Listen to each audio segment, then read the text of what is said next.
Praise the Lord, God's morning. प्रभु की आशीष आप पर हो, आमेन। हमने कल जो है इंट्रोडक्शन देखा था इस पुस्तक का। इस इंट्रोडक्शन में हमने देखा लय व्यवस्था की पुस्तक असल में लिखी क्यों गई है, क्या कारण है, किस विषय पर बातचीत हो रही है। तो आइए शुरुआत करेंगे उसी विषय पर। यह है होम बलि की विधि के बारे में। पहले अध्याय के पहले वचन से पढ़ रहा हूँ। लिखा है, यहोवा ने मूसा को बुलवाकर मिलाप वाले तंबू में से उससे कहा, इस्राएलियों से कह कि तुम में से यदि कोई मनुष्य यहोवा के लिए पशु का चढ़ावा चढ़ाए तो उसका बलि पशु गाय, बैलों, भेड़ों में से का एक हो। अगर आप देखेंगे परमेश्वर ने बात की है मूसा से, बुलवाया मिलाप वाले तंबू में से, मूसा से बात हो रही है। ये बात हम अगर समझना चाहते हैं इन बातों को कि ये क्या हो रहा है, कैसे हो रहा है, इस तंबू की शुरुआत वगैरह, ये उनके लिए मैं बता रहा हूँ जिन लोगों ने अभी तक शायद नहीं देखा। तो आप पीछे मुड़कर जाइए और दूसरे वीडियोस देखिए जो कि निर्गमन की पुस्तक है। निर्गमन की पुस्तक में तंबू की व्यवस्था, तंबू को कैसे बनाया गया, क्या क्या हुआ, कैसे हुआ, उन सारी बातों के बारे में। और परमेश्वर ने कहा था कि मैं ऐसे बात करूँगा और यहाँ वही बात हो रही है। So let's read it. आगे बढ़ते हैं। तीसरे पद से लिखा है, यदि वह गाय बैलों में से होम बलि करे तो निर्दोष नर मिलाप वाले तंबू के द्वार पर चढ़ाए कि यहोवा उसे ग्रहण करे। वह अपना हाथ होम बलि पशु के सिर पर रखे और वह उसके लिए प्रायश्चित करने का ग्रहण किया जाएगा।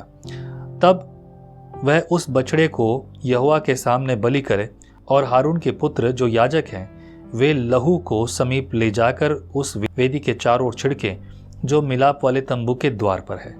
फिर वह बलि पशु की खाल निकालकर उस पशु को टुकड़े टुकड़े करे।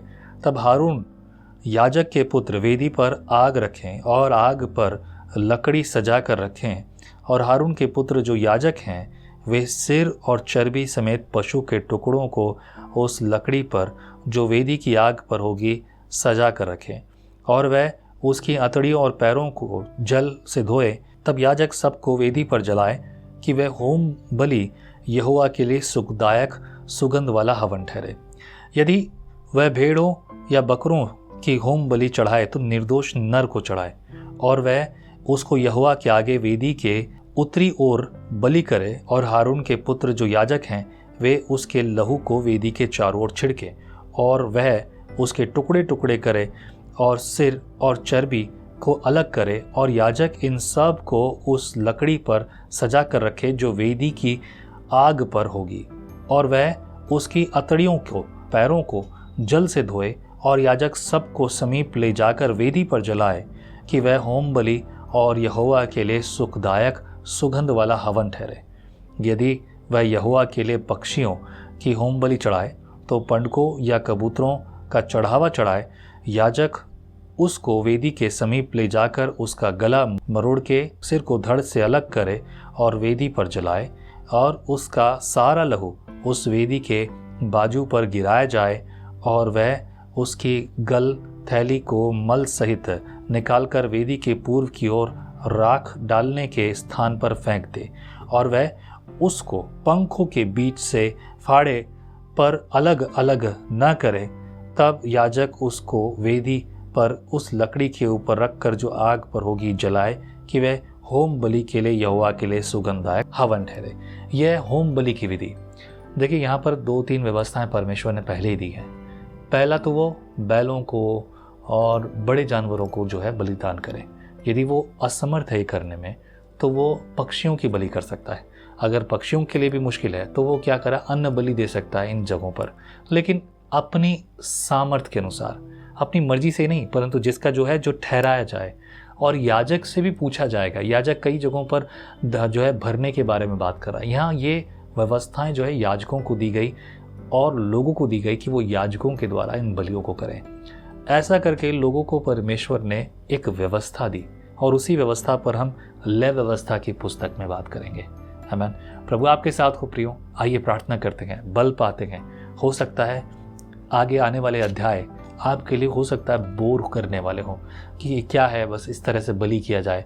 मेरे लिए भी ये पढ़ना और पढ़कर सुनाना शायद मुश्किल है, लेकिन इतना ही नहीं मेरे प्रियो, इसमें कुछ और गहरी बातें हैं जो हम पढ़ते पढ़ते सीखेंगे।